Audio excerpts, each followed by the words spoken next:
এবার যেন পৃথিবীর সীমা ছাড়িয়ে সরাসরি আকাশকেই বিদ্যুতের কারখানায় পরিণত করতে যাচ্ছে চীন। একসময় মানুষ বিদ্যুতের জন্য নদী আটকে বাঁধ বানিয়েছে, পাহাড় কেটেছে, সমুদ্র পাড়ি দিয়েছে। কল্পনা করুন, কয়েক হাজার ফুট উপরে ভেসে আছে বিশাল টারবাইন, আর সেখান থেকেই তৈরি হচ্ছে হাজারো বাড়ির বিদ্যুৎ। নেই ধোঁয়া, নেই জ্বালানির আগুন, শুধু বাতাসের অদৃশ্য শক্তিকেই বন্দী করছে আধুনিক প্রযুক্তি। অনেকের কাছে এটি ভবিষ্যতের কোনো সায়েন্স ফিকশন সিনেমার দৃশ্য মনে হলেও বাস্তবে সেই অসম্ভবকে সম্ভব করার পথে হাঁটছে চীন। তাহলে কি এবার বিদ্যুতের নতুন যুদ্ধ শুরু হবে, মাটিতে নয় বরং আকাশের বুকে? বিশ্ব যখন জ্বালানি সংকট, জলবায়ু পরিবর্তন এবং কার্বন নিরসনের মতো বড় বড় চ্যালেঞ্জ মোকাবিলায় ব্যস্ত, তখন নবায়নযোগ্য জ্বালানির নতুন সম্ভাবনা খুঁজতে প্রতিনিয়ত গবেষণা চালিয়ে যাচ্ছে বিভিন্ন দেশ। সেই প্রতিযোগিতায় এবার নতুন চমক দেখালো চীন। দেশটি এমন একটি প্রযুক্তি নিয়ে কাজ করছে যা ভবিষ্যতের বিদ্যুৎ উৎপাদন ব্যবস্থাপনাকে পুরোপুরি বদলে দিতে পারে বলে মনে করছেন বিশেষজ্ঞরা। চীনের এই প্রযুক্তির নাম ফ্লাইং টারবাইন বা উড়ন্ত টারবাইন। সাধারণ উইন্ড টারবাইনের মতো এটি মাটিতে স্থির নয়, বরং বিশাল আকারের হিলিয়াম ব্যালুন বা ড্রোনের আদলে তৈরি করা এই টারবাইন কয়েক হাজার ফুট উপরে আকাশে ভেসে থাকতে পারে। মূল লক্ষ্য হল ভূপৃষ্ঠের চেয়ে অনেক বেশি শক্তিশালী এবং স্থিতিশীল বাতাসকে কাজে লাগিয়ে অধিক পরিমাণ বিদ্যুৎ উৎপাদন করা।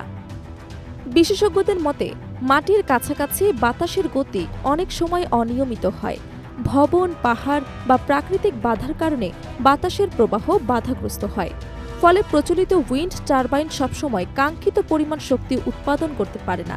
কিন্তু উচ্চ আকাশে বাতাসের গতিবেগ অনেক বেশি এবং তা তুলনামূলকভাবে স্থিতিশীল নয়। এ কারণেই চীনের বিজ্ঞানীরা মনে করছেন, আকাশে ভাসমান টারবাইন ভবিষ্যতে প্রচলিত টারবাইনের চেয়ে কয়েক গুণ বেশি বিদ্যুৎ উৎপাদন করতে সক্ষম। প্রাথমিক পরীক্ষায় ইতোমধ্যেই আশাব্যঞ্জক ফল পাওয়া গেছে। পরীক্ষামূলকভাবে পরিচালিত একটি ফ্লাইং টারবাইন থেকে প্রায় ৩৮৫ কিলোওয়াট বিদ্যুৎ উৎপাদন সম্ভব হয়েছে। বিশেষজ্ঞদের ভাষ্যমতে এই পরিমাণ বিদ্যুৎ প্রায় ১৫০০ বাসাবাড়ির একদিনের চাহিদা পূরণ করতে সক্ষম।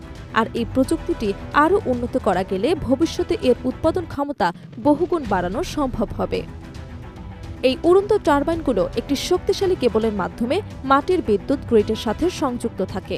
আকাশে উৎপাদিত বিদ্যুৎ সেই কেবলের মাধ্যমে নিচে পাঠানো হয়। শুধু বিদ্যুৎ পরিবহন নয়, এই কেবল টারবাইন স্থিতিশীল রাখতেও গুরুত্বপূর্ণ ভূমিকা পালন করে। এই প্রযুক্তির আরেকটি বড় সুবিধা হল এর সহজ স্থাপন ব্যবস্থা। প্রচলিত বিদ্যুৎ কেন্দ্র বা বিশাল উইন্ড ফার্ম নির্মাণে যেখানে মাসের পর মাস সময় লাগে, সেখানে ফ্লাইং টারবাইন কয়েক ঘন্টার মধ্যেই দুর্গম বা প্রত্যন্ত এলাকায় স্থাপন করা সম্ভব। ফলে পাহাড়ি অঞ্চল, মরুভূমি কিংবা দুর্যোগপ্রবণ এলাকায় সহজেই বিদ্যুৎ সরবরাহ কমে যেতে পারে। পরিবেশবিদদের মতে, প্রযুক্তিটি পরিবেশ বান্ধব জ্বালানির ভবিষ্যতে গুরুত্বপূর্ণ ভূমিকা রাখতে পারে, কারণ এতে জীবাশ্ম জ্বালানির প্রয়োজন হয় না, নেই ধোঁয়া বা ক্ষতিকর কার্বন নিরসন। এছাড়া প্রচলিত বড় বিদ্যুৎ কেন্দ্রের মতো বিশাল ভূমিও দখল করতে হয় না, ফলে প্রকৃতির ওপর এর নেতিবাচক প্রভাব তুলনামূলকভাবে অনেক কম। তবে প্রযুক্তিটি নিয়ে এখনও কিছু চ্যালেঞ্জ রয়ে গেছে, বিশেষ করে দীর্ঘ সময় আকাশে স্থিতিশীলভাবে টারবাইন পরিচালনা, ঝড়ো আবহাওয়া নিরাপত্তা নিশ্চিত করা এবং উৎপাদিত বিদ্যুৎ সাশ্রয়ী খরচে গ্রিডে সরবরাহ করার বিষয়গুলো নিয়ে আরও গবেষণা চলছে। তবু বিজ্ঞানীরা মনে করছেন, আগামী ১ দশকের মধ্যেই এই প্রযুক্তি বাণিজ্যিকভাবে ব্যবহারের উপযোগী হয়ে উঠতে পারে। বিশ্বজুড়ে বর্তমান কার্বন নিরসন কমাতে এবং পরিচ্ছন্ন জ্বালানির ব্যবহার বাড়াতে জোর দিচ্ছে বিভিন্ন দেশ।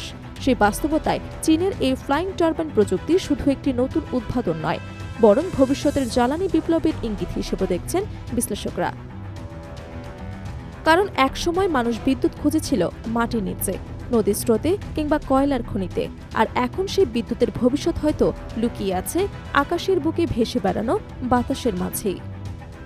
Desk report, Dhaka.